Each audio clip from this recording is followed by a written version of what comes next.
Best health packages up to 80% discount. Tirumala Diagnostics.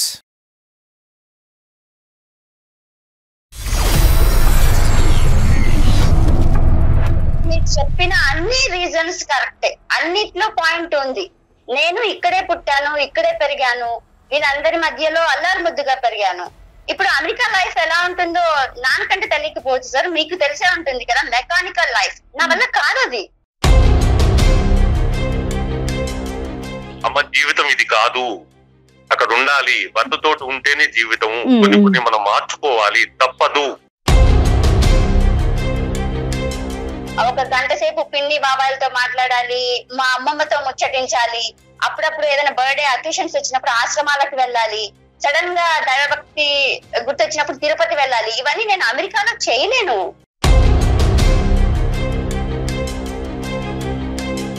పెళ్ళైంది, కూతురు ఇంట్లో పెట్టుకున్నాడు, సంసారానికి పంపించలేదు, రకరకాల సొసైటీలో ఉన్నావు. ఏం డాడీ నువ్వు సమాజం కోసం బ్రతుకుతున్నావా, నా కోసం బ్రతుకుతున్నావా? మా అల్లుడు గారి గురించి ఒక లెటర్ ఒకటి వచ్చిందండి.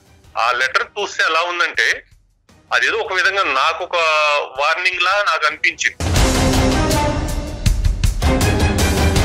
కేవలం అమెరికా వెళ్ళిపోయాడు కాబట్టి అతను అక్కడ నేను ఇక్కడ అంటే కనుక రేపొద్దు నీ భర్త వచ్చి ఆ లెక్క నాకు కుదరదు, నువ్వు వద్దు అంటే ఏమంటావమ్మా వాణి? నాకు నమ్మకం ఉంది సార్, అనరు. వీళ్ళందరూ అనవసరంగా భయపడుతున్నారు. రాశాడమ్మా, నాన్నగారు లెటర్ రాశాడు, అతను లెటర్ రాసి నాతో వాదించలేక నాన్నని బెదిరించడానికి అయిండొచ్చు కదా. అమ్మ ఎక్స్పైర్ అయిన తర్వాత నాన్నగారే మళ్ళీ పెళ్లి చేసుకోవచ్చు. ఆయన ఎందుకు చేసుకోలేదు? ఇప్పుడైతే నాకు అమెరికాలో జాబ్ ఉన్న భర్త చేశాడు అని బాధను వదిలిపెట్టి వెళ్ళలేను కదా.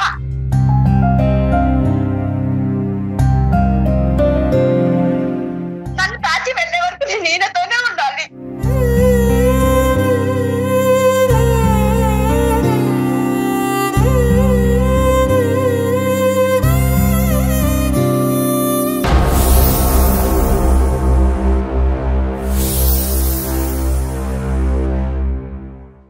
అందమైన జీవితం సమర్పిస్తున్నవారు 49 అంటే సంతోషం, 49 అంటే సంతానం. 49 సమర్పించు అందమైన జీవితం కార్యక్రమానికి స్వాగతం. నమస్తే కళ్యాణ్ చక్రవర్తి గారు. కళ్యాణ్ గారు ఇండియన్ ఆర్మీలో వర్క్ చేసి రిటైర్ అయ్యారండి. ఆయన పేరు ప్రసాద్. ఆయన మనకు ఒక మెయిల్ చేశారండి. విషయం ఏంటంటే పాపకి పెళ్ళయింది కానీ తన కాపురానికి వెళ్ళనంటోంది. సో దీనికి సంబంధించి ఒకసారి మాట్లాడించండి. అవసరమైతే కౌన్సిలింగ్ కూడా తీసుకొస్తాను నేను. ముందైతే మాట్లాడాలి అనేసి అంటున్నారు ఆయన. మరి నెంబర్ ఇచ్చారు, కాల్ చేస్తానండి.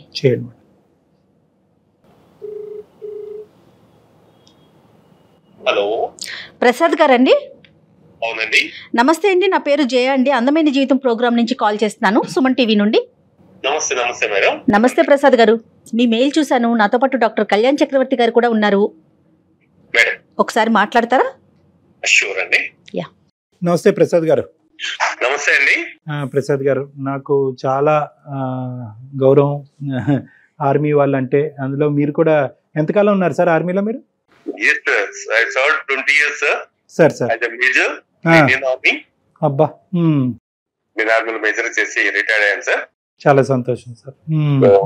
మీ ప్రోగ్రామ్స్ అవి చూస్తూ ఉంటాను సార్. మీరు చక్కటి కౌన్సిలింగ్ ఇస్తున్నారు సార్. చిన్న సమస్య నా లెవెల్లో నేను ప్రయత్నం చేశాను. దాన్ని తీసుకొద్దాం, ఏమన్నా దానికి పరిష్కారం దొరుకుతుందేమో అని చెప్పినట్టు చిన్న ఆశతో మెయిల్ పంపించాను సార్ మీకు. చెప్పండి సార్. ఏం లేదు సార్, ఒక్కగాను ఒక అమ్మాయి అండి. ఎంతో గారాభంగా పెంచుకున్నాం, చక్కటి చదువులు చదివించాం, ఉన్నతమైనటువంటి విలువలతోటి. స్వతహాగా నేను బేసిక్ ఆర్మీలో ఉన్నాను కాబట్టి దేశం అంటే భక్తి, ఇతరులను ప్రేమించటం, పెద్దవాళ్ళని గౌరవించటం, ఇలాంటివన్నీ స్వతహాగా యూనిఫామ్ డ్యూటీలో ఉన్నాం కాబట్టి మా పిల్లలు కూడా అదే దీనిలో మేము పెంచామండి. సంతోషం అండి, సంతోషం. అన్ని బాగానే ఉన్నాయి. కాకపోతే ఒక చిన్న సమస్య ఒకటి వచ్చిందండి సార్. చక్కటి మా అమ్మాయి ఒక పద్ధతి అన్ని తనకంటూ ఒక ప్రిన్సిపల్ దీనిలో పెరిగినటువంటి అమ్మాయి, చక్కగా ఉంటుంది, మంచి హైలీ క్వాలిఫైడ్, మంచి మంచి సంబంధాలు వచ్చినాయండి. కానీ వచ్చిన సంబంధాలన్నీ కూడా అబ్రాడ్ సంబంధాలు. అబ్రాడ్ లో సెటిల్ అయినటువంటి వాళ్ళు లేదా అబ్రాడ్ లో సెటిల్ కావాలి అనుకున్నటువంటి వాళ్ళు వాళ్ళ సంబంధాలు వచ్చినాయి. అంటే ప్రసాద్ గారు ఇవాళ రేపు అబ్రాడ్ వెళ్ళే సంఖ్య కూడా పెరిగిపోతా ఉంది కదండి. అన్ని కమ్యూనిటీస్ లో ప్రతి ఒక్కరు, ప్రతి ఫ్యామిలీ నుంచి ఒకరు ఇద్దరు అన్నట్లుగా మనం చూస్తానే ఉన్నాం ప్రెసెంట్ అయితే. మీరు చెప్పింది 100% కరెక్ట్ మేడం. కాకపోతే ఏంటంటే తను ముందు నుంచి ఈ దేశం వదిలిపెట్టి వెళ్ళను, మీతోటే ఉంటాను, ఎక్సలెంట్ అండి అన్నటువంటి తనకు అంత విపరీతమైనటువంటి పిచ్చండి. అంటే నా దేశం, నా వాళ్ళు, నా చుట్టూ ఉన్నటువంటి మనుషులు, నేను ఇక్కడే ఉండాలి, వీళ్ళ మధ్యలోనే పెరగాలి, వీళ్ళతోటే ఉండాలి. అంటే మీరు చిన్నప్పుడు స్కూల్లో ఉన్నప్పుడు కూడా అమ్మ దేశాన్ని ప్రేమించాలి, దేశాన్ని రక్షించాలి, దేశాన్ని కాపాడాలి, దేశాన్ని వదిలి వెళ్ళకూడదు అనే బీజం కూడా నాటుంటారేమో, బహుశా ఆ ఆలోచన ఏమో అంటున్నా. అది కూడా ఒక కారణం కావచ్చండి, కాదని చెప్పంటారు. కాకపోతే కొన్ని వైవాహిక జీవితంలో ఒక మంచి భర్త ఇది అన్నప్పుడు కొన్ని పరిస్థితులకు అనుకూలంగా మనం మలుచుకోవాల్సి వస్తుంది, మారవలసి వస్తుంది కూడా అన్నది అప్పట్లో అంత మేము గ్రహించలేకపోయాం. కాకపోతే ఏంటంటే ఒక మంచి సంబంధం చూసిన దానిలో ఇన్ని వచ్చినా కూడా చూసినటువంటి అబ్బాయి చక్కటి అబ్బాయి అండి, మంచి ఉద్యోగం చేస్తున్నారు, మంచి కుటుంబం, ఎలాంటి ప్రాబ్లం లేదు. అబ్బాయి కూడా ఇక్కడే ఉంటాడు. తనకు నచ్చినటువంటి అమ్మాయికి ఏవైతే ఆలోచనలు ఉన్నాయో, ఎలాంటి సిద్ధాంతాలు ఉన్నాయో, ఎలాంటి దీని మీద తను ఉండాలనుకుంటుందో అలాంటి వాటన్నిటికి అనుగుణంగానే తన అదృష్టం ఒక మంచి సంబంధం వచ్చింది. చక్కగా సంవత్సరం ఎంతో చూడముద్దటి జంట, ఎంతో చక్కగా వాళ్ళ ఇది లైఫ్ సాగుతూ పోయిందండి. అనుకోని రీత్యా అబ్బాయికి కంపెనీ ద్వారా వాళ్ళు ఏదైతే హెడ్ క్వార్టర్స్ ఉన్నాయో అబ్రాడ్ లో, అక్కడ వాళ్ళు అంటే అబ్బాయిలో ఉన్నటువంటి అంటే మా అల్లుడు గారిలో ఉన్నటువంటి స్కిల్స్ కానివ్వండి, తనలో ఉన్నటువంటి ఎఫిషియన్సీ కానివ్వండి, వాటిని చూసి బాబు మీ సర్వీస్ కూడా కొంత అక్కడ ఉంటుంది, కొన్ని రోజులు మీరు వెళ్ళి రావాలి అని చెప్పడం, మేమందరం వాళ్ళ కుటుంబ సభ్యులు, మా కుటుంబ సభ్యులు, మా అమ్మాయితో కూడా కూర్చునేసి ఏంటమ్మా ఇలా ఉంది మరి ఎలా అని చెప్పంటే, ఏం లేదు కొన్ని రోజులు అంటున్నారు కదా వెళ్ళి రానివ్వండి అని చెప్పని తను కూడా ఒప్పుకోవడం, ఇవన్నీ స్వతహాగా జరిగిపోయాయండి. పెళ్ళైన ఎన్ని రోజులకి ప్రసాద్ గారు? సంవత్సరం తర్వాత అండి. పాప ఉద్యోగం చేస్తుందండి ప్రసాద్ గారు? ఏం చేయటం లేదండి, లేదు. తనంటే నా మీద అభిమానం, నా మీద ప్రేమ ఎక్కువ. మీరు అంటున్నారు వాళ్ళ మదర్ అంటే ఆవిడేం చేస్తుంటారు? అంటే తను లేదండి, అదొకటి కొంచెం తనకు ఆ లోటు ఒకటి కనపడుతుంది. అది కూడా ఒక రీజను. నేనంటే అంత ప్రేమ. దాంతో పాటు సోషల్ వర్క్ అంటే ఈ ఊరు నాది, మిగతా వాళ్ళు నారు, మా వాళ్ళకి ఏ సమస్యలు ఉన్నా కూడా నేను అందుబాటులో ఉండాలి, నేను చేయాలి. మా వాళ్ళతో పాటు పక్క వాళ్ళకు కూడా సోషల్ వర్క్ లో చాలా చాలా చాలా యాక్టివ్ గా ఉంటుందండి. మనం చాలా తక్కువ మంది పిల్లల్లో చూస్తామండి ఈ లక్షణాలన్నీ కూడా. చాలా వినటానికే చాలా బాగుంది మేడం. నాకు ఒక గర్వపడతా అండి. అవునండి, నా కూతురు ఇలాంటి కూతురు నాకుంది, ఇలాంటి కూతురు నేను కన్నాను. తను 10 మంది గురించి ఆలోచిస్తుంది, ఈ దేశం గురించి ఆలోచిస్తుంది, తన చుట్టాల గురించి ఆలోచిస్తుంది, తన చుట్టుపక్కల వాళ్ళ గురించి ఆలోచిస్తుంది.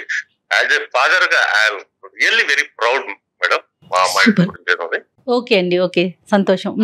అన్ని బాగున్నా కూడా ఈ అబ్బాయి ఎక్కడైతే కంపెనీ రీచ్ అక్కడికి వెళ్లాల్సి వచ్చిందో, సరే చెప్పడం, అక్కడికి వెళ్ళటం అవన్నీ జరిగాయండి. వెళ్ళిన తర్వాత 2 నెలలు, 4 నెలలు, 6 నెలలు, 8 నెలలు, 10 నెలలు చూసి అలా గడిచిపోయిందండి.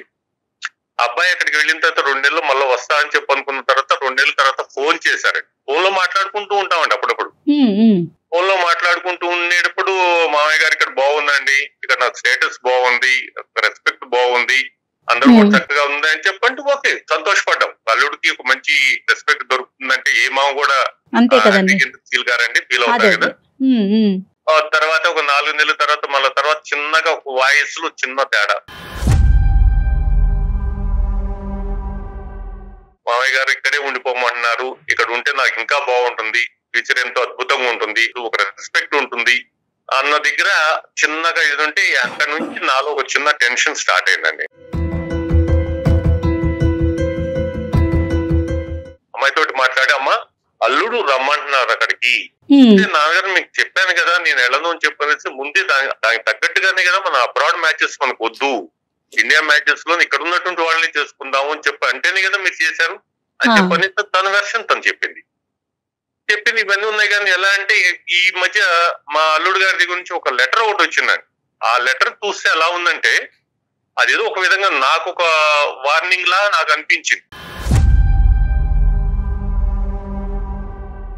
మీరు అమ్మాయిని పంపిస్తారా లేకపోతే ఇంకోటి ఏమన్నా ఆలోచించాల్సి వస్తుందా అన్న దగ్గర ఒక తండ్రిగా నేను నిజంగా కంగారు పడిపోయాను. ఏమి చేయాలని చెప్పనేసి మా బంధుమిత్రులు వాళ్ళందరినీ కూడా కొంతమందిని తెలుసుకునేసి ఏంటి ఎలా అంటే వందకు పంపించండి అని చెప్పంటున్నారు. పంపిస్తే ఏముంది, ఈ రోజుల్లో పెద్దది ఏముంది, ఎందుకు మీరు బాబాయ్ భయపడుతున్నారు, మీరు పంపించవచ్చు కదా. అసలు ప్రతి పిల్లలు వెళ్తున్నారు, అబ్రాడ్ కి వెళ్తున్నారు, హ్యాపీగా ఉంటున్నారు, మీరెందుకు కొత్తగా ఆలోచిస్తున్నా అంటే అది కాదురా, మా అమ్మాయి మెంటాలిటీ తెలుసు కదా, ముందు నుంచి తను ఇక్కడే ఉండాలి, ఇక్కడే మీ అందరితోటి కలిసిమెలిసి ఉండాలి, మీ అందరిని వదులుకోదు, పక్క వాళ్ళని ఎవరిని వదులుకోదు, నన్ను వదులుకోదు అని చెప్పనేసి. అట్లని భర్త మీద ప్రేమ లేదని కాదండి, భర్త అంటే తనకు ప్రాణం, భర్తను ఎంతో ఆప్యాయంగా చూసుకుంటుంది. సో ఈ విషయాలు డిస్కషన్ లోకి వచ్చిన తర్వాత కూడా వాళ్ళిద్దరు మళ్ళీ కమ్యూనికేషన్ నార్మల్ గానే ఉంది. కమ్యూనికేషన్ నార్మల్ గా, నేను అక్కడికైతే రాను, ఎంతకాలమైనా ఇలా మాట్లాడుకుందాం అనేటటువంటి మాట తీరు పాప అయితే కంటిన్యూ అవుతుంది. కానీ అల్లుడు గారు మాత్రం ఒక గీత గీశారు, అంటే ఇంకెంతకాలం ఇలా అని. అవును ప్రసాద్ గారు, మేడం పాప ఏమంటది ఫైనల్ గా? పాప ఒకటే అండి, నాన్నగారు నేను ఫస్ట్ నుంచి నా ఆలోచన విధానం ఏంటో తెలుసు, నా ప్రిన్సిపల్స్ ఏంటో మీకు తెలుసు, మీరు కూడా అంత చేసినటువంటి వాళ్ళు ఈ రోజు మీరు వెళ్ళండి అని మీరు ఎలా చెప్పగలుగుతున్నారు నాకు అర్థం కావట్లేదు. నాకేంటి, నాకు ఎంతమంది నాకు బంధువులు ఉన్నారు, ఎంత నాకు ఇది ఉంది, నేను పుట్టి పెరిగినటువంటిది, ఇక్కడ గాలి పీల్చాను, ఇక్కడ నీళ్లు తాగాను, ఇక్కడ భోజనం చేశాను, అలాంటిది ఇక్కడ వదిలిపెట్టేసి మీరు వెళ్ళండి అని చెప్పంటే మీరు ఎలా చెప్పగలుగుతున్నారు నాన్నగారు అని చెప్పంటే నేను కొంచెం ఆలోచనలో పడాల్సి వస్తుంది. ఈ రోజు పాపతో మీ అమ్మాయితో మాట్లాడినప్పుడు కూడా మనం చాలా జాగ్రత్తగా మాట్లాడాలి. నెంబర్ 1, ఆ అమ్మాయి యొక్క వాల్యూ సిస్టమ్ ని చిన్న చూపు చేసి తక్కువగా చూసి మాట్లాడేటటువంటి పరిస్థితి వస్తాయి కనుక ఈ రోజు కాదు కదా, ఆ అమ్మాయి ఇంకా బిగిసిపోయి ఇంకా మొండిబారిపోతుంది. ఎందుకంటే కనుక ఒక మనిషి తీసుకునేటటువంటి నిర్ణయం వెనకాతలో ఒక బలమైన కారణం ఉన్నప్పుడు ఆ కారణం కరెక్ట్ కాదు అని చెప్పి, అందులో ఇలాంటి కారణాలు తప్పనో లేదంటే ఒక బలహీనత కింద మనం చూపెట్టకూడదు. ఇప్పుడు అమ్మాయి పేరేంటన్నారు సార్? శ్రీవాణి అండి. శ్రీవాణి ఇవ్వగలరా లేదంటే ఒకసారి ఇస్తారండి తనకి? లేదంటే ఉంది, ఎక్కడుందండి? వాణి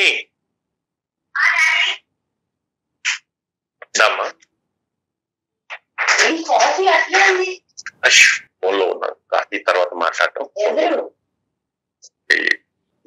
అంటే మనకు ఉన్నటువంటి ఏదైతే చిన్న సమస్య ఉందో ఆ సమస్య గురించి నేను డాక్టర్ గారికి మెయిల్ చేశాను, తను మాట్లాడుతున్నారు. అందరికీ తెలియాలని కాదు, ఎలా ఉంటుందంటే ఒక సమస్య నాన్న, సమస్యను మనం ఏంటి ఎలా పరిష్కరించుకోవాలి, నీ జీవితం ఇంపార్టెంట్ ఉన్నారు. ఒకసారి మాట్లాడతామా? వాణి, గుడ్ మార్నింగ్ సార్. నమస్తే తల్లి. నమస్తే అమ్మ. నేను నా పేరు డాక్టర్ కళ్యాణ్ చక్రవర్తి అమ్మ. నేను సైకియాట్రిస్ట్ ప్లస్ ఏంటంటే రిలేషన్షిప్స్ అంటే ఇటువంటి సమస్యలు వచ్చినప్పుడు ఏదైనా ఫ్యామిలీ పరమైన ఇష్యూస్ మాట్లాడుతూ ఉంటాము.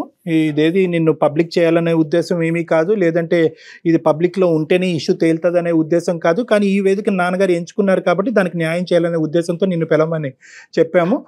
నాతో పాటు అలా ఏం లేదు సార్, అంటే మా మధ్య డిస్కషన్ ఇలాగా రీచ్ చేశారని. అట్లా ఏం కాదమ్మా, అంటే ఒక నిర్ణయం తీసుకోలేక మా దాకా తీసుకొచ్చారు అని. నాన్నగారు చెప్పేది ఏంటంటేనమ్మా, ఇప్పుడు చాలా ఇబ్బందికరమైన పరిస్థితి, అటువైపు బలవంతంగా నీ పెళ్లి ఇంపార్టెంట్ కాబట్టి నువ్వు ఆ దేశం దాటి ఈ దేశం దాటి అక్కడికి వెళ్ళు అని చెప్పలేనటువంటి పరిస్థితి. అట్ ద సేమ్ టైం ఏంటంటే నీ విలువలకి వ్యతిరేకంగా, ఎందుకంటే నువ్వు సామాజిక అంశాల గురించి నాన్నగారు చెప్పారు. చాలా ఈ రోజుల్లో చాలా అరుదుగా చాలా రేర్గా చూసేటటువంటి ఒక సన్నివేశాన్ని నీ గురించి మాకు చెప్పడం జరిగింది నాన్నగారు. అంటే ఒక విలువలతో కూడినటువంటి ఒక ఆడపిల్ల, ఇంకో డిస్ట్రాక్షన్ లేనటువంటి ఒక ఆడపిల్ల ఈరోజు కేవలం దేశం గురించి అవనియండి, లేదంటే ప్రాంతం గురించి అవనియండి, లేదంటే కుటుంబ సభ్యుల గురించి అవనియండి, ఈ దేశాన్ని నమ్ముకుని ఇక్కడే పుట్టాను ఇక్కడే చచ్చిపోతాను అని నీ వయసులో అమ్మాయిలు చాలా అరుదుగా మాట్లాడుతూ ఉంటారమ్మా. ఎందుకంటే అవకాశం వస్తే వీసా ఎంత ఈజీగా వస్తుంది అనేటటువంటి ప్రపంచంలో మనం ఉన్నాం. దేశం దాటాలి అంటే కనుక పెళ్ళే చేసుకోవాలి. ఆ పెళ్ళి ఎలాంటిది, ఎవరు ఎక్కడి నుంచి వచ్చారో అనేది అనవసరం. మనకు వీసా స్టాంపింగ్ పడిపోతుంది ఈ మనిషిని పెళ్లి చేసుకుంటే, వెంటనే విమానం ఎక్కేయచ్చు, దేశం మారిపోవచ్చు అనేటటువంటి అమ్మాయిల మధ్యన నువ్వు పుట్టడం, నీలాంటి వ్యక్తితో మేము మాట్లాడటం అన్నది కూడా అదృష్టం అమ్మా. నీ ఉద్దేశం ఏంటమ్మా, ఈ పరిస్థితుల్లో నీ ఆలోచన ఏంటో ఒకసారి చెప్పు. నాకైతే ఇది ఒక ప్రాబ్లం అనిపించట్లేదు సార్, ఎందుకంటే నేను ఆల్రెడీ చెప్పేశాను, మేము విడిపోలేదు, ఊరికే అక్కడ ఉన్నారు తను, మా ఇద్దరి మధ్య అండర్స్టాండింగ్ బానే ఉంది. కాకపోతే నా ప్రాబ్లం ఏంటంటే నేను ఇక్కడే పుట్టాను ఇక్కడే పెరిగాను, అమ్మమ్మలు పిన్ని బాబాయిలు వీళ్ళందరూ నేను లేకుండా ఉండలేరు. అఫ్ కోర్స్ వీళ్ళు నన్ను పంపాలని చూస్తున్నారు కానీ నేను లేకుండా వీళ్ళు ఉండలేరు. ఇది ఎలా చేస్తున్నావు డాడీ నువ్వు అంటే, అసలు ఏదో మా మధ్య ప్రాబ్లం ఉన్నట్టు చెప్తావా ఏంటి? అలా కదమ్మా, వాళ్ళు చూస్తూ ఉండలేరు, ఉండలేకపోవచ్చు, వాళ్ళు కాదు. ఇప్పుడు నువ్వేంటి నీ జీవితం నా చోటు ఉండటం జీవితం కాదు కదా తల్లి. ఇప్పుడు నీకు భర్త ఉన్నాడు, నువ్వు అక్కడికి వెళ్ళాలి, నువ్వు సంతోషంగా ఉంటేనే కదా మేమందరం సంతోషంగా ఉండేది. నువ్వు సంతోషంగా ఎలా ఎక్కడున్నావు సంతోషంగా? భర్తతో లేకుండా ఉండేటువంటి జీవితం సంతోషంగా ఉంటుందా? అరే అలా అని మిమ్మల్ని అందరినీ వదిలిపెట్టిపోయి నేను సంతోషంగా ఉంటానా? మేము ఒక్కళ్ళదే కాదురా. ఏమనుకుంటున్నావా నువ్వు? పక్కనే ఉందనుకున్నావా? అమెరికా అంటే నీకు ఇష్టం లేదు, వెళ్ళటం ఇష్టం లేదు, నువ్వు చెప్పావు తల్లి, మాకంతా తెలుసు. కానీ ఇప్పుడు ఉద్యోగరీత్యా అబ్బాయి అక్కడికి వెళ్లాల్సి వచ్చింది. చక్కటి అబ్బాయి, నీకు తెలుసు, నువ్వు ఇష్టపడి చేసుకున్నావు, ఎంతో చక్కగా పెళ్లి చేసావు. నువ్వు ఇష్టపడినటువంటి సంబంధమే కదా, బలవంతంగా చేసింది కాదు కదా. సార్ నేను ఆల్రెడీ చెప్పాను సార్ డాడీకి, నేను పెళ్లి ఇష్యూ వచ్చినప్పుడే నేను మీతో ఎలా అయితే గడుపుతానో అలా మీలో ఒకరిగా ఉండే వాళ్ళే కావాలని పర్టికులర్ గా చెప్పాను. అదే జరిగింది. అమ్మా వాణి, ఒక్క నిమిషం, ఇక్కడ ఒక చిన్న తప్పిదం జరిగిందమ్మా. ఎప్పుడు కూడా బహుశా మీ కుటుంబంకి సంబంధించినటువంటి అంశమే కాదు, ఇలాంటి బేసిస్ మీద పెళ్లిళ్ళు చేసేటటువంటి అందరి తల్లిదండ్రులకి నేను చెప్పేది ఏంటంటే, ఈ మూవబుల్ అండ్ ఫ్లెక్సిబుల్ అనేటటువంటి ఈ కండిషన్స్ మీద బేస్ అయ్యి పెళ్లిళ్ళు చేయొద్దు. అంటే ఏంటంటే కంపల్సరీగా మా అబ్బాయి అమెరికా వెళ్తాడు అనే ఉద్దేశంతో పెళ్లి చేసినా తప్పే, ఎక్కడికి వెళ్ళడు ఇక్కడే నాటుకుపోతాడు అనేటటువంటి ఉద్దేశంతో చేసినా. ఎందుకంటే పరిస్థితులు బట్టి ఆలోచనలు, అభిప్రాయాలు, అవకాశాలు బట్టి, ఆపర్చునిటీస్ బట్టి మారుతూ ఉంటాయి. ఈ విషయంలో కూడా జరిగింది. కాబట్టి నాకు కావాల్సింది ఏంటంటే వాణి, నువ్వేమన్నా ఇక్కడ ఇన్సల్ట్గా ఫీల్ అవుతున్నావా? అంటే చెప్పింది ఒకటి, జరిగింది ఒకటి, చేసింది ఒకటి అనే ఉద్దేశంతో నువ్వేమైనా ఇన్సల్ట్ ఫీల్ అవుతున్నావా? లేదా ఈ వాతావరణాన్ని నేను జీర్ణించుకున్నాను, ఈ వాతావరణాన్ని నాలో ప్రతి భాగంలోనూ నా శరీరంలో ఉంది కాబట్టి ఈ వాతావరణంలో పుట్టాను, ఈ వాతావరణంలో చనిపోవాలనేటటువంటి ఉద్దేశమా? లేదంటే ఏకాకిగా ఉన్నటువంటి నాన్ని విడిచి వెళ్ళలేకపోవటమా? బంధుప్రీతి అనేటటువంటి తెగదెంపులు చేసుకుని వెళ్ళలేకపోవటమా? ఏంటి నీ ఉద్దేశం? లేదంటే అమెరికా అనేటటువంటిది చాలా ఎన్నో సముద్రాలు దాటి ఉంది కాబట్టి అది నాకు సంబంధించినటువంటిది కాదు, ఆ ప్రాంతంలోనే, ఆ పాశ్చాత్య దేశంలో నేను ఉండలేననే ఉద్దేశమా? ఈ 4 అంశాల్లో ఏంటి, ఏ ఉద్దేశం వల్ల నువ్వు కాదు అని అనుకుంటున్నావు, అంటే వెళ్ళను అంటున్నావు? చెప్పిన అన్ని రీజన్స్ కరెక్టే, అన్నిట్లో పాయింట్ ఉంది. నేను ఇక్కడే పుట్టాను, ఇక్కడే పెరిగాను, వీళ్ళందరి మధ్యలో అల్లారు ముద్దుగా పెరిగాను. ఇప్పుడు అమెరికా లైఫ్ ఎలా ఉంటుందో నాన్నకంటే తెలియకపోవచ్చు సార్, మీకు తెలిసే ఉంటుంది కదా, మెకానికల్ లైఫ్. నా వల్ల కాదు అది.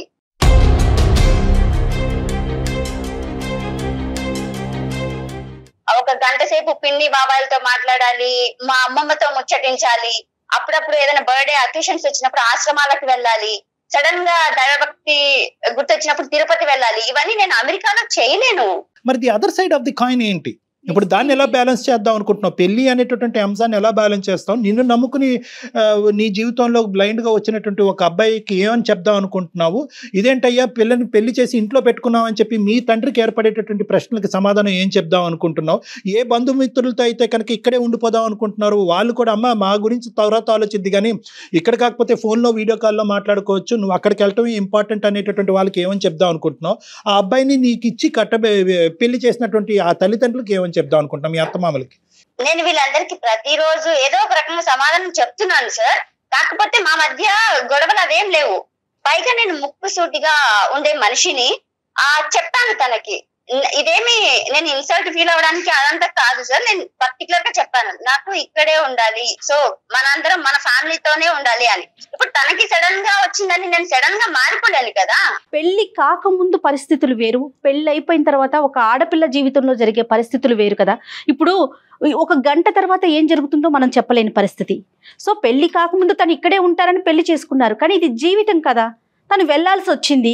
మరి పెళ్ళైన తర్వాత ఒక అమ్మాయి అబ్బాయి కలిసి కదా ఉండాలి పరిస్థితుల ప్రకారం. అయితే తను వెళ్లాల్సి వచ్చింది, సో వెళ్ళారు. నేను కావాలి అనుకున్నప్పుడు తను వస్తారు, వచ్చే వరకు నేను వెయిట్ చేస్తాను. అప్పుడు గ్యాప్ పెరిగిపోవట్లేదా? కేవలం నీ పాయింట్ ఆఫ్ వ్యూలో కాదు కదా, అక్కడ ఆ అబ్బాయి నిన్ను ఎంత కోరుకుంటున్నాడు, నీ అవసరం ఆ అబ్బాయికి ఎంత ఉంది, మానసికంగా శారీరక పరమైనటువంటి అంశాలను మనం పరిగణలోకి తీసుకుంటే కనుక ఆ అబ్బాయి ఎల్లకాలం నువ్వు అనుకున్నట్టే ఉంటాడా?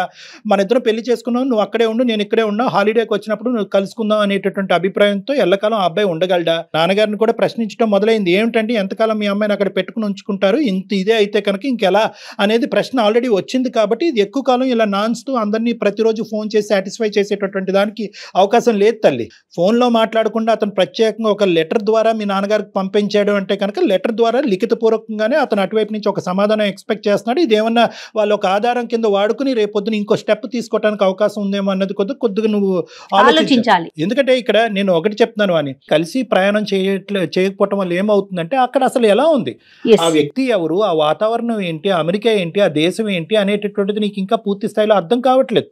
అక్కడికి వెళ్ళిన తర్వాత అక్కడ నీకు నచ్చినటువంటి వాటికంటే నచ్చేటటువంటివే ఎక్కువ ఉంటాయేమో. ఆ ప్రయత్నం చేయకుండా ఇది నాకొద్దు, అది అవ్వదు, ఇది బాగుంది కాబట్టి ఇక్కడే ఉండిపోతాను అనేది, ఆ ప్రయత్నం అనేది లేకుండా మనం మాట్లాడటం కరెక్ట్ కాదు. నెంబర్ 1. నెంబర్ 2 ఏంటంటే ప్రతి సమస్యకి ఒక పరిష్కారం ఉంటుంది. ప్రతి వాతావరణంకి అడ్జస్ట్మెంట్ అండ్ అడాప్టబిలిటీ అనేటటువంటిది కూడా ఉంటుంది. ఇదంతా కొత్తగా ఉండేటటువంటి ప్రయాణం మొదలైంది కాబట్టి నువ్వు ఇలా మాట్లాడుతున్నావు. కానీ బహుశా అక్కడికి వెళ్ళిన తర్వాత నువ్వు అడాప్ట్ అవుతావు. అతను మీ ఇద్దరి మధ్యన బాండింగ్ పెరుగుతుంది. బహుశా ఇక్కడ లేవు అని అనుకున్నాను, ఇక్కడ కూడా ఉన్నాయి, ఇక్కడ ఏవో ఉండకూడదు అని ఉన్నాయి అని అనుకున్నాను, కానీ ఇక్కడ అవి లేవు అనేటటువంటి ఒక ఫ్లెక్సిబిలిటీ నీలో కూడా వచ్చేదానికి అవకాశం ఉంది. లేదు సార్, మీరు అన్నట్టు మా మధ్య బాండింగ్ బాగా పెరగచ్చు. అక్కడ పరిస్థితి ఎలా ఉంటుందంటే తన పని తను చేసుకోవడానికి టైం సరిపోదు. ఇంకా నాతో నేను ఇక్కడన్నా ఫోన్ లో అన్నా మాట్లాడుకుంటున్నాం ఐ లవ్ యూ అని, అక్కడికి వెళ్తే కనీసం నా ఫేస్ చూసి కూడా ఐ లవ్ యూ చెప్పేది టైం ఉండదు. సో అక్కడ తను ఏ తప్పు చేయడానికి నమ్మకం నాకుంది. ఇక్కడ నేను నాన్న సంరక్షణలో సేఫ్ గా ఏంటి నాన్న సంరక్షణ? ఇప్పుడు ఈ రోజు నువ్వు చేసే దాంతో నాన్న తలెత్తుకొని తిరగలుగుతున్నారా?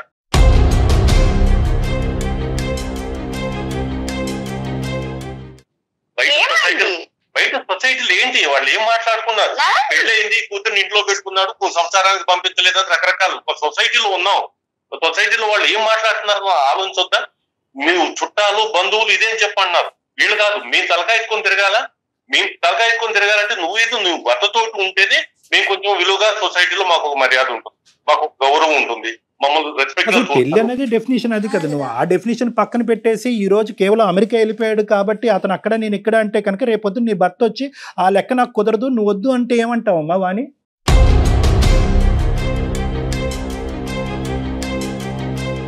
నాకు నమ్మకం ఉంది సార్. అనరు వీళ్ళందరూ అనవసరంగా భయపడుతున్నారు. నాన్నగారు లెటర్ రాశాడు, అతను లెటర్ రాసి నాతో వాదించలేక నాన్నని బెదిరించడానికి అయిండొచ్చు కదా. ఈ బెదిరింపు కాస్త తీవ్ర స్థాయిలోకి వెళ్తే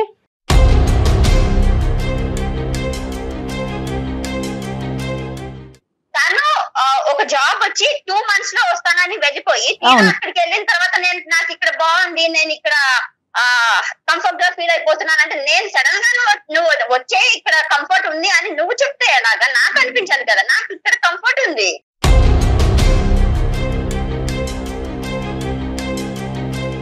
ప్రసాద్ గారు ఒక్క నిమిషం అండి, డాక్టర్ గారు మాట్లాడతారు. సమాజం అంటే ఏం డాడీ, నువ్వు సమాజం కోసం బ్రతుకుతున్నావా నా కోసం బ్రతుకుతున్నావా? సమాజం ఉన్నాము, సమాజం గురించి కూడా బతకాలి. బయటికి వెళ్ళినప్పుడు నలుగురు సమాజంలో ఉన్నాం కాబట్టి మనకు ఒక గౌరవం ఉంటుంది.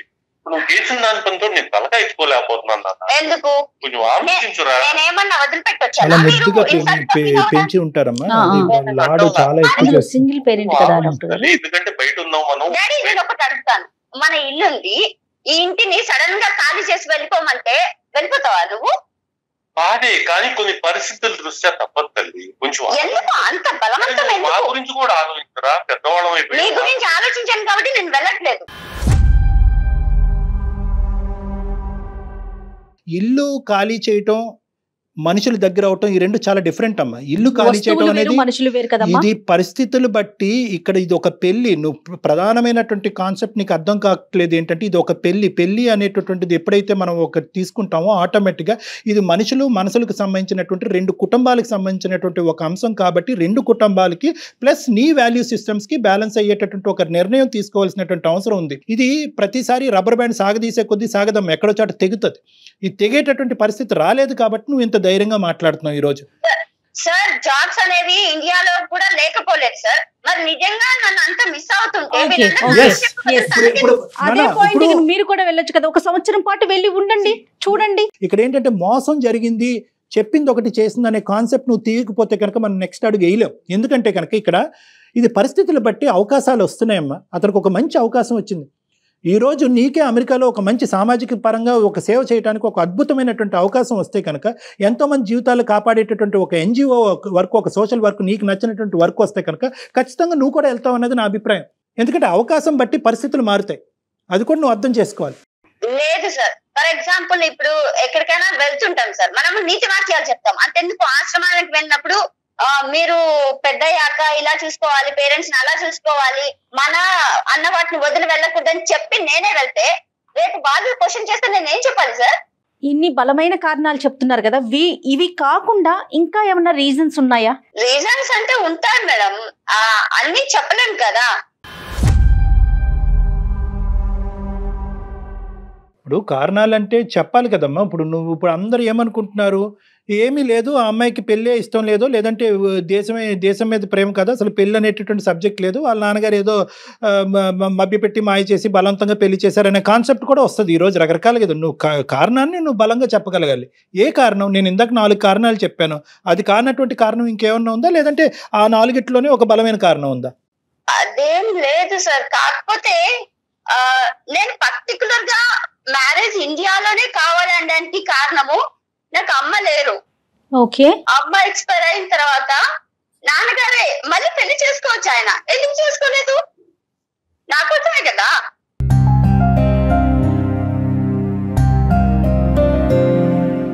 ఇప్పుడైతే నాకు అమెరికాలో జాబ్ ఉన్న భర్త వచ్చేసాడని బాధను వదిలిపెట్టి వెళ్ళలేను కదా.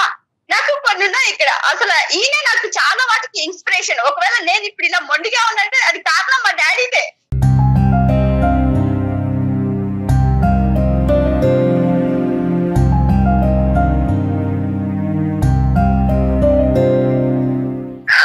అదే ఇప్పుడు ఆయన్నే ఒంటరి చేసి ఇప్పుడు ఆయనకి ఏదన్నా ఇప్పుడు కాఫీ పెట్టాను ఇక్కడే ఉంటది, రేపు టాబ్లెట్ ఉన్నా ఇక్కడే ఉంటుంది. ఇప్పుడు నేను ఏదైనా చెయ్యాలి అనుకుంటే నన్ను దాచి వెళ్లే వరకు నేను ఈయనతోనే ఉండాలి.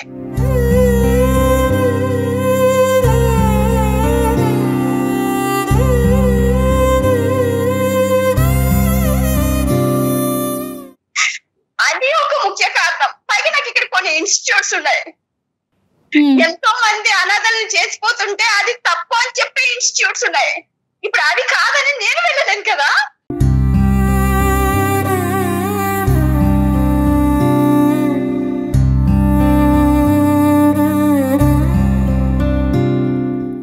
ఏంటి డాక్టర్ గారు సొల్యూషన్ ఏంటి అసలు ఈ సమస్యకి? అమ్మ వాణి, ఇది నువ్వు చెప్పేటటువంటి ప్రతి అంశము మమ్మల్ని అందరినీ కదిలిస్తుంది, మమ్మల్ని అందరినీ ఇమోషనల్ గా చేసేటటువంటి బాధేనమ్మా.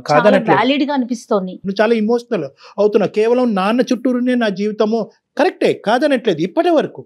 కానీ ఇప్పటి నుంచి ఏంటంటే నాన్న చుట్టూరు నా జీవితం ప్యారలల్గా భర్త చుట్టూరు కూడా నా జీవితం అనే విధంగా ఉంటేనే నువ్వు హ్యాపీ, నాన్న హ్యాపీ, అటువైపు ఉండేటటువంటి ఆ కుటుంబం, నీ భర్త కూడా హ్యాపీ. అందుగురించి నేను ఇందాకటి నుంచి అంటున్నాను, బ్యాలెన్స్ చేసుకోవాలని నేను అంటున్నాను. Balance does not mean deprivation of your father. మీ తండ్రి ప్రేమని నువ్వు సాక్రిఫైస్ చేసేసి నువ్వు అక్కడికి వెళ్ళిపోమని చెప్పట్లేదు. దాన్ని కాపాడుకుంటూ ఆ ప్రేమని ఆ పెళ్లిని కూడా కాపాడుకునేటటువంటి మార్గాన్ని నేను చెప్తున్నాను. నాన్నగారికి నేను అత్తగారి ఇంట్లో ఉంటేనే ఆనందం అనుకుంటే నేను ఈ ఇంట్లో నుంచి మా అత్తగారి ఇల్లు కూడా ఇక్కడే ఉంది, అక్కడికి వెళ్తాను. కానీ నా సరౌండింగ్స్ ని వదిలి వీళ్ళకి మరీ దూరంగా వెళ్ళిపోలేను.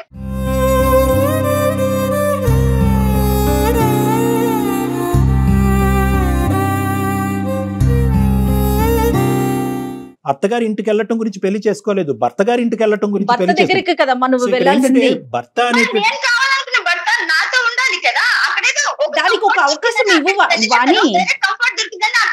వాణి కాదమ్మా వాణి మీ సైడ్ నుంచి ఆలోచిస్తున్నారు వాణి. ఇప్పుడు తనకు అక్కడ అవకాశం వచ్చింది, ఒక ఉద్యోగం చేసుకుంటున్నారు, మీరు వెళ్ళండి, ఒక 6 నెలలు 1 సంవత్సరం పాటు ఉండండి, తనకు కూడా ఒక సాటిస్ఫాక్షన్ ఉంటది కదా నా భార్య వచ్చిందని. ఇప్పుడు ఎలా అవుతుందంటే వాణి, ఇప్పుడు వరకు మీ ఇద్దరి మధ్యన ప్రయాణం చాలా సాఫీగా స్మూత్ గా నడిచింది. ఇప్పుడు ఏంటంటే టెస్టింగ్ టైం. ఇప్పుడు వరకు మీ ఇద్దరు ప్రేమను ప్రూవ్ చేసుకోవటం వేరు, ఇప్పుడు ఈ టెస్టింగ్ టైంలో మీ ప్రేమను ప్రూవ్ చేసుకోవటం. ఆ అబ్బాయి అక్కడ వెయిట్ చేస్తున్నాడు, లెటర్ రాశాడు, నేను ఉండలేకపోతున్నాడు అన్నది, వస్తుందా రాదా అని అంటున్నాడు, ఈ పెళ్లి ఫ్యూచర్ ఏంటి.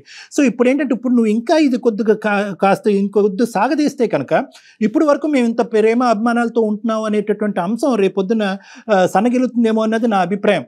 సో ఏంటంటే ఇక్కడ ఎక్కువ టైం వేస్ట్ చేయడానికి లేదు. ఈ టైంలోనే నా తండ్రి మీద నాకు ఇంత ప్రేమ అభిమానం ఉన్నా కూడా భర్త ఈ కుటుంబ వ్యవస్థ మీద లేదంటే పెళ్లి మీద నాకు ఇంత గౌరవం ఉంది కాబట్టి నేను మీ దగ్గరికి వచ్చాను అంటే కనుక అతనికి నీ మీద అతనిలో మార్పు రావచ్చు, అతనికి నీ మీద రిగార్డ్ పెరగవచ్చు. అరే తండ్రి మీద ఉండేటటువంటి ప్రేమను కూడా ఆ అమ్మాయి అక్కడ వదిలేసి నా దగ్గరికి వచ్చిందంటే రేపొద్దున తనకు అవసరమైనప్పుడల్లా తండ్రి దగ్గర పంపించవలసిన బాధ్యత నా మీద ఉంది అనే ఆలోచన అతనికి రావచ్చు.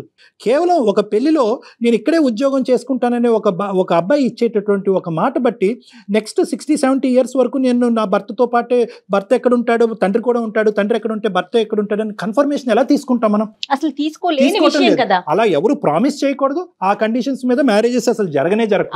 కానీ వాణి ఇక్కడ ఒక్కటి నేను చెప్తానమ్మా, బహుశా ప్రసాద్ గారు ఉన్నారా మీరు లైన్ లో? ఇక్కడ మరీ విపరీతంగా వాణి యొక్క మనసును నొప్పించడం కూడా కరెక్ట్ కాదు. ఎందుకంటే ఈ రోజు కేవలం ఈ అమ్మాయి అక్కడికి వెళ్ళటం ఒకటే ఇంపార్టెంట్ కాదు, మనసు పూర్తిగా ఆ అబ్బాయితో పాటు కాపురం చేసి అక్కడ ఉండటం అనేది ఇంపార్టెంట్. ఇక్కడ ఈ రోజు మనం మభ్యపెట్టి మాయ చేసి బలవంతంగా కౌన్సిల్ చేసి అమ్మ నువ్వు అక్కడికి వెళ్ళాలి అంటే కనుక 10 రోజులు అక్కడ ఉంటుంది, 11వ రోజు ఇక్కడికి వచ్చేస్తుంది. మీ అల్లుడి గారిది పెద్ద మనసు అని 1-10 సార్లు మనం మాట్లాడుకున్నాం కాబట్టి ఈ రోజు మీరు అక్కడికి వెళ్ళి ఉండటం ఒక అవకాశం ఉంటే కనుక డిపెండెంట్ వీసా లాంటిది ఏమన్నా ట్రై చేసుకుని ఈ రోజు అంటే ఈ రోజు కాదు, వాణి వెళ్ళినటువంటి కొన్ని రోజులకు కొన్ని నెలల వ్యవధికో వాళ్ళిద్దరూ అక్కడ అడ్జస్ట్ అయ్యి ఒక ట్యూనింగ్ అనేది వాళ్ళిద్దరి మధ్యన ఏర్పడిన తర్వాత ఒకప్పుడు మీకు అవకాశం ఉంటే కనుక వీసా పరంగా అది ఫీజిబుల్ అవుతే కనుక మీరు అక్కడికి వెళ్ళి ఉండటం, అక్కడ మీకు కొంతకాలం వాణి అడ్జస్ట్ అయ్యేంత వరకు ఉండటం, లేదంటే మీకు అక్కడ ఏదైనా అదృష్టం కొద్ది ఏదైనా ఉద్యోగ అవకాశం లేదంటే బిజినెస్ అవకాశం వస్తే కనుక అది కంటిన్యూ చేస్తే కనుక బహుశా అది ఒక వాణికి ఒక వెసులుబాటుగా ఉంటుందేమో. ఇది ఒక మధ్యస్థ ఒక డెసిషన్ మనం తీసుకొచ్చేమో అని నాకు అనిపించింది. నువ్వు పర్మనెంట్గా అక్కడే ఉండిపో అనట్లేదమ్మా, కొన్ని రోజులు ఉండు, అప్పుడు అతని మనసులో మార్పు రావచ్చు లేదా నీకే మార్పు రావచ్చు. ఇక్కడ నువ్వు చేసుకున్నటువంటి పెట్టి పుట్టింది నీ అదృష్టం ఏంటంటే అన్ని విధాలుగా ఫ్లెక్స్, కేవలం అమెరికా రావాలి అనే ఒకే మాట తప్ప మిగతా అన్ని విషయాల్లోని నిన్ను అల్లారు ముద్దుగా నీ పుట్టిల్లు ఎలాగో అలాగే మెట్టిల్లు కూడా అలాగే ఉంది అని చూసుకునేటటువంటి ఒక కుటుంబం చాలా మంది ఆడపిల్లలకి ఈరోజు అరుదుగా దొరుకుతుంది. అది నీకు దొరకటం అదృష్టం, దాన్ని ఎక్కువగా పరీక్షించద్దు అని చెప్పి నేను నీకు చెప్తున్నాను. రైట్, అవును అదే సార్ నేను చెప్పేది, అన్నిట్లో ఇంత ఫ్లెక్సిబిలిటీ ఉన్నది, ఇదొక్కటే ఇలా చేస్తున్నారు. కాకపోతే నాన్న అన్నారు ఏదో నన్ను పంపించడం కోసం అంటున్నారు కానీ ఆయన రారు. లేదమ్మా, నాన్నగారితో నేను మాట్లాడతాను, మళ్ళీ ఇంకొక అవకాశం తీసుకువచ్చి నాన్నగారు నా క్లినిక్ ప్రత్యేకంగా నేను పిలిపించుకుని నాన్నగారితో నేను మాట్లాడతాను, నీతో కూడా నేను మాట్లాడతాను. అన్ని దారులు తెరుచుకునే ఉన్నాయి, అన్ని అవకాశాలు ఓపెన్ గానే ఉన్నాయి. నీ జీవితం ఇక్కడ ఎలా ఉందో నా అభిప్రాయం ప్రకారం అక్కడ కూడా అలాగే ఉంటుంది. It's only matter of few weeks or months. వీలైనంత తొందరగా అక్కడ ప్రయాణం అమ్మా, ఇది నా రిక్వెస్ట్. ఓకే సార్ ఆలోచిస్తాను, బట్ నాకు కూడా ఇక్కడ కొన్ని చూసుకోవాల్సినవి ఉన్నాయి. నాన్నగారు అన్నారు కదా తనకి వీసా గానీ వచ్చిన తర్వాత అని, అంతలోపు నేను కూడా ఈ కమిట్మెంట్స్ అన్ని ఎవరికైనా అప్పచెప్పి ఏ మాత్రం డిలే చేయకుండా ఎందుకు డాక్టర్ గారు ఇన్నిసార్లు చెప్తున్నారో ఒకసారి ఆలోచించండి వాణి. ఓకే అండి? Okay madam, right. Thank you so much Prasad గారు. ప్రసాద్ గారు nice talking to you sir, చాలా సంతోషం. కొంచెం వెయిట్ చేసి తీసుకురావా? ఓకే ప్రసాద్ గారు థ్యాంక్ యూ అండి, thank you so much. Thank you very much sir, thank you very much sir. అవసరమైతే ఒకసారి పర్సనల్ గా కలిసే ప్రయత్నం చేయండి. రైట్ అండి? తప్పనిసరిగా అండి. రైట్ ప్రసాద్ గారు, thank you very much sir, thank you very much sir. Thank you, నమస్తే. రైట్ రైట్ అండి, థ్యాంక్ యూ అండి, నమస్తే. అందమైన జీవితం సమర్పిస్తున్న వారు 49 అంటే సంతోషం, 49 అంటే సంతానం.